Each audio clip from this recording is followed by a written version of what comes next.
இன்றைக்கி ஆரோக்கியமான உடம்புக்கு குளிர்ச்சி தரக்கூடிய பாதாம் பிசின் வச்சு ஒரு பாயாசம் செய்யலாங்க. அது எப்படி செய்யலாம் அப்படிங்கிறத பார்க்கலாம்.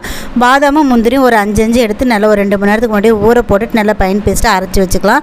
அதுக்கப்புறம் பேன் வச்சு 1 ஸ்பூன் நெய் விட்டுக்கலாங்க. அதில் 1 கப் ஜவ்வரிசியும் கொஞ்சம் சேமியாவும் வறுத்து எடுத்துக்கலாம். அதுக்கப்புறம் நம்ம காய்ச்சின பாலில் தேவையான அளவு கொஞ்சம் தண்ணி ஊற்றிக்கலாங்க. பால் நல்லா கொதிச்சு வந்ததும் வறுத்து வச்ச சேமியாவும் ஜவ்வரிசியும் அதில் போட்டு வேக வச்சுக்கலாங்க. பாதாம் பிசின் நான் நைட்டு ஊற வச்சு எடுத்து வச்சுருக்கேன்.